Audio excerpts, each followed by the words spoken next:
Hello and welcome to Nitro Talk. On today's video, we're going to be discussing um, some aspects of batteries, how we use batteries with our Nitro vehicles.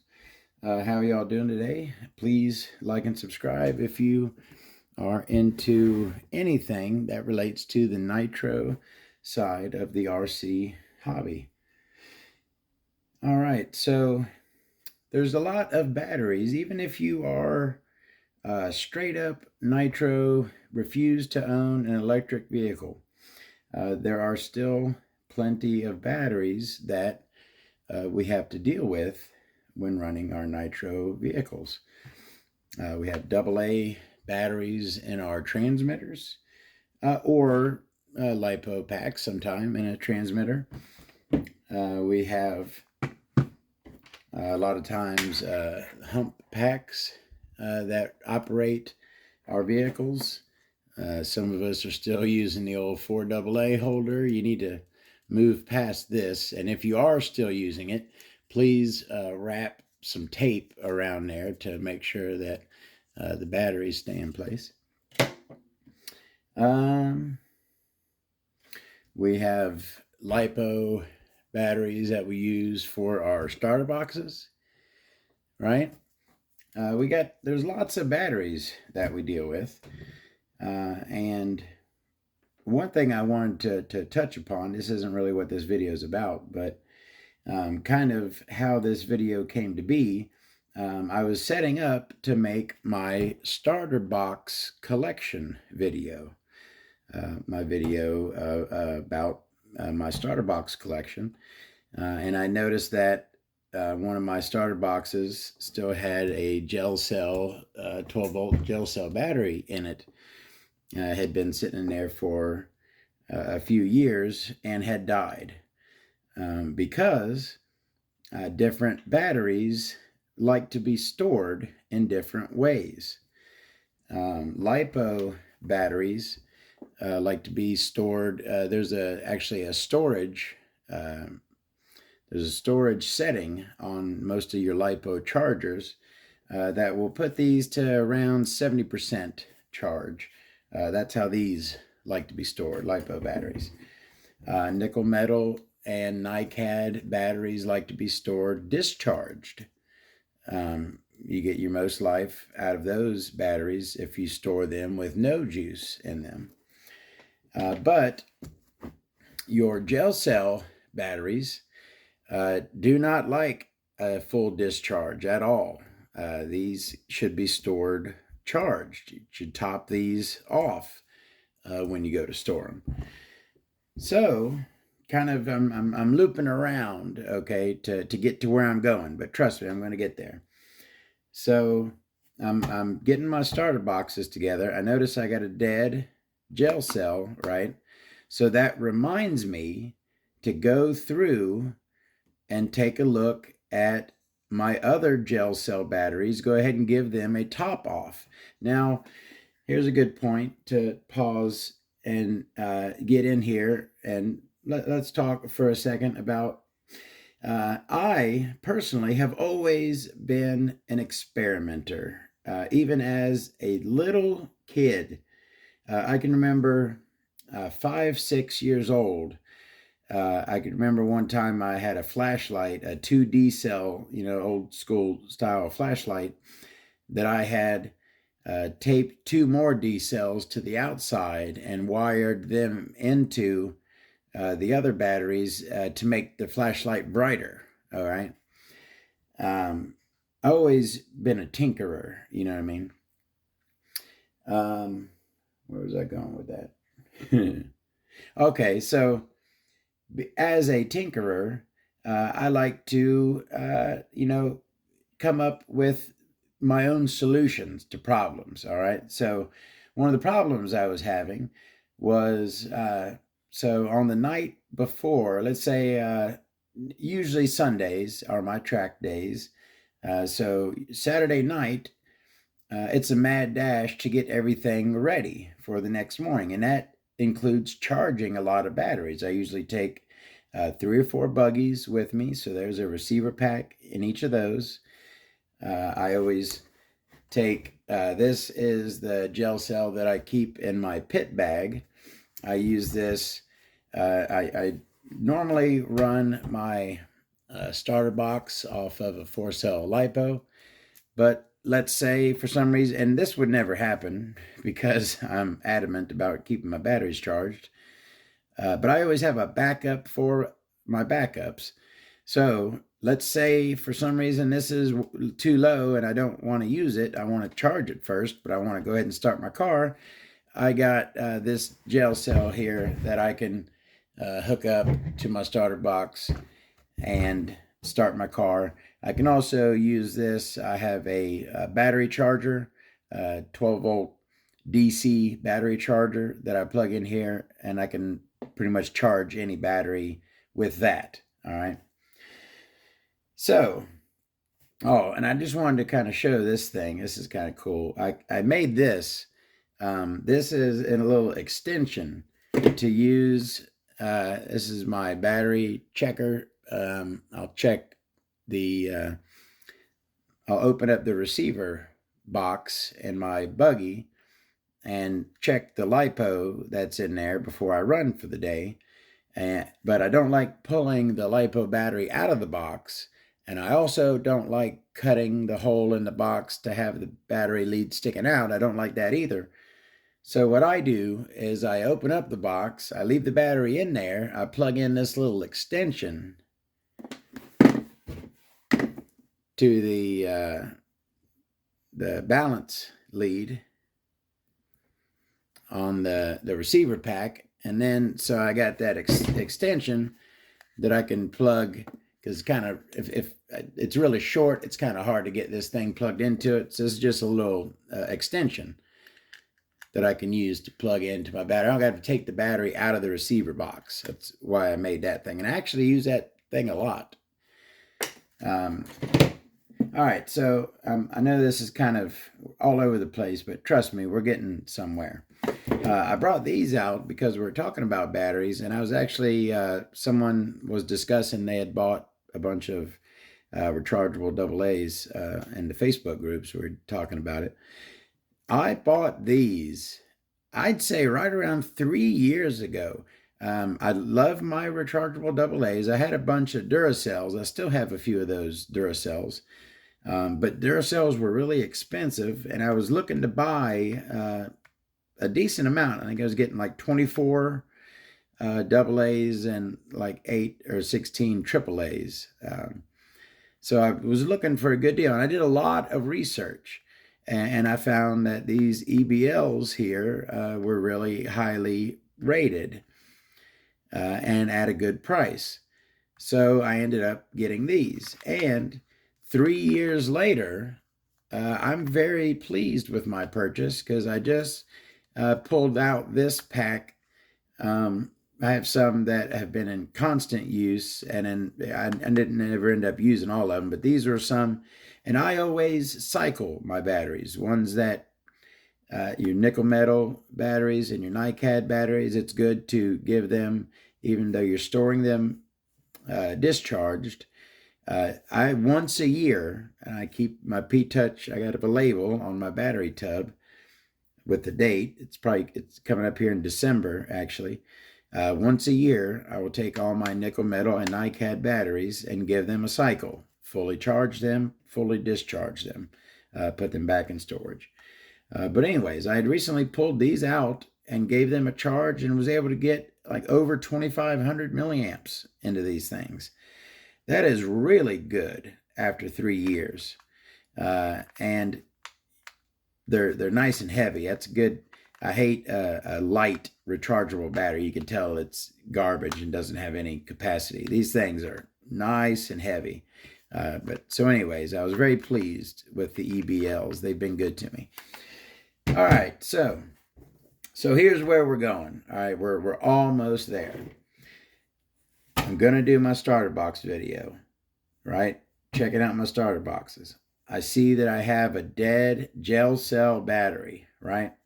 So I'm going around to top off all of my other gel cell batteries. And as I am going to top off one particular gel cell battery, I think, my viewers, my community, I love y'all, might be interested in checking out this, what I consider to be a super cool little thing that I made. I made this a few years ago and I've used it a lot.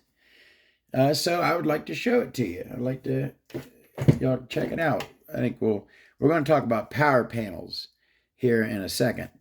This here in the front of this starter box is a power panel.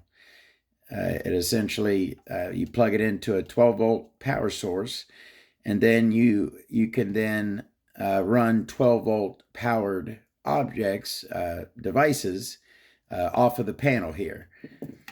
This is, and they color-coded, this is the set I brought out. I got a few of these, but this is the one I brought out. This is the OFNA one that is color-coded, so you don't make the mistake, which I did when I was just learning Nitro, right, many years ago. I had plugged one of these into this set, the 12-volt set, and I popped like 3 brand new glow plugs. Like a moron. Could not figure out what I was doing. Just instantly popped them. You hook 12 volts to a glow plug, it goes bye-bye really quickly. So yeah, the set I had, it didn't have these yellow leads. I might have, had it had these yellow leads, I might have realized what I was doing wrong and plugged them into the correct, you plug these into here. And then you also have, this is really cool, an adjustment here for the glow plug brightness. You can actually, you know what? Let's check that out. I like showing y'all stuff. Let me show you all that. Let's go ahead and plug this into here. So we've got power on our box, right? We can hit our button here, which checks our power level, and we can see that we are fully charged. All right. So now we have a powered box. We can take and plug in these leads here. All right. So now we've got a powered glow plug igniter. And this is going to be always on as long as it's plugged in. It's going to have juice. Now let me go ahead. I'm going to turn it down. All right, I'm going to put the plug in. Oh, did you hear that? I heard it go bzzz. Boy, that thing, you can hear it. Oh, that's got to be the box. All right, so it's got a red light there that shows you that you are, the circuit is completed, so that means that you usually should be lit. Can't really, the plug isn't really lit, or you can't really tell that it's lit. So let's turn up the juice and see. Oh yeah, there we go. So now, you know what? I'm gonna go ahead and cut my zip tie here. I'll re-zip tie it. All right. All right. So now you can see that it's lit now. Let me turn it, now that you can see it good, let me turn it back down. All right, so you see it kind of go out. All right, so let me slowly turn it up. Starts to get red, right? And then this thing's got a ways to go. All right, now let's go ahead and start cranking her up. Boop, boop. Ooh, ah, look at that, bright as the sun. That is all the way up. But yeah, you kind of adjust this to a nice glow. That's about what you get out of a regular fully charged igniter right there. Set it to something like that, and that is your onboard glow igniter. We're still not getting where we're supposed to be, but trust me, we're on the way. All right. So we've talked a little bit about power panels. Okay, so this is the power panel that comes in the OFNA starter box, right?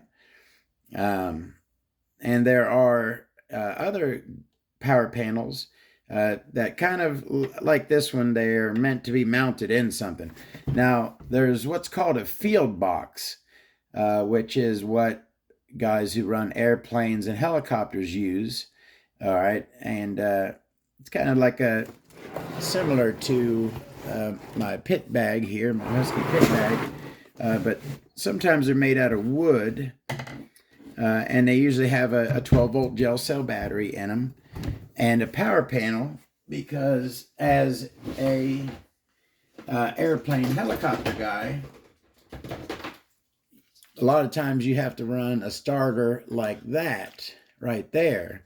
This one has hooked directly up to a battery, but sometimes these will have plugs like that where you can plug them directly into a power panel. All right, I know I'm getting there. We're almost there. All right, so power panels, dead gel cells, checking out gel cells. I want to show y'all my cool thing that I made. So let's go ahead and do that. I think it's about time, right, to show y'all this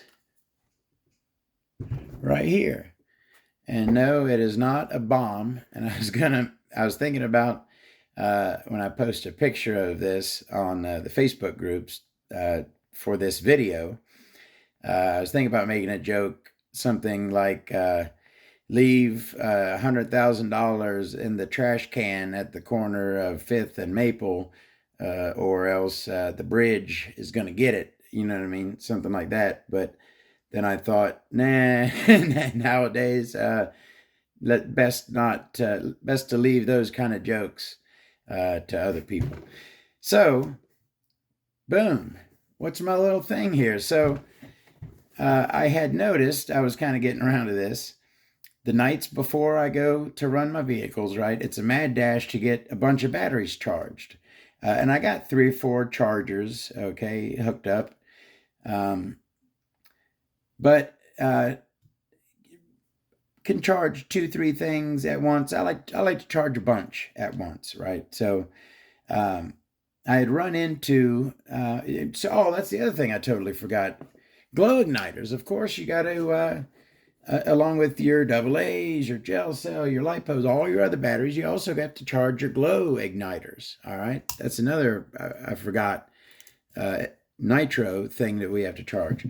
So while I'm trying to get all this stuff charged the night before, I noticed I'm using this little, and I like these. These are cheap. I got 4 or 5 of these. Came with various things I got. Little 2S, 3S balance chargers. It is a balance charger, but it's a little cheapo. Comes with an RTR, something normally something that flies. Comes with these. And that right there is a standalone power panel. That's not one that mounts inside of a box. It's just kind of its own little box right there. So I kind of devised this thing to help me get some stuff charged. I got my chargers going, right, doing their own thing.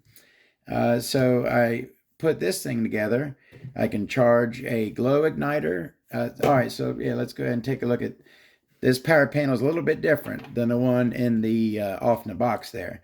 So it does have a glow plug igniter section here, which you see this one has the red and black. So that teaches you, hey, red and black, it should be standardized, right? This has a place to charge your glow igniter. It goes right there, a little glow plug looking thing. And this light here will light to show that you're charging a glow plug. And this right here is a 12-volt output. That would be for your starter or fuel pump if you're running airplanes, helicopters, whatnot, that you would plug into there. So that's this power panel. So what I did, kind of make this its own little self-contained unit, I took a 12-volt gel cell battery, right? You see that there.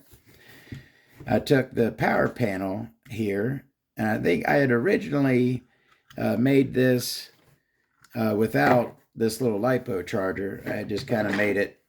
It was the battery with this power panel on top. and I took and wired in, soldered in a switch.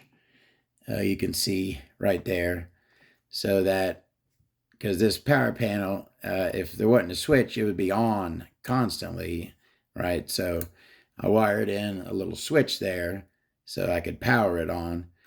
But then I saw that I was using these little things a lot, and I was like, hey, I can just attach one of those to my little setup here, and then plug its juice into there, so that now when I turn the power on, I can charge my glow igniter right there, and I can plug a LiPo pack into my little LiPo charger there, and I can be charging a glow igniter and, oops, sorry, I'm hitting the phone, hitting the camera. Oh, and I can go ahead and turn the lights back on now. I had turned them off to, what did I turn those off for? Oh, to look at the glow igniter. I added the little LiPo, so I can, this is on the nights, and I also sometimes take this with me to the track. Let's say I don't get everything charged, I got to hit the sack, wake up in the morning, still got some batteries to charge. I'll take this with me, and I'll charge stuff with it at the track. But yeah, I thought this was a cool little thing. Maybe y'all might, I probably don't want to build one yourself, but it's something that I made and I actually use quite a lot. And this battery, the other thing I was going to say, I'm expecting any day this battery to give out, and I'll have to rebuild this thing onto another 12-volt gel cell. This thing's been going for at least 4 years.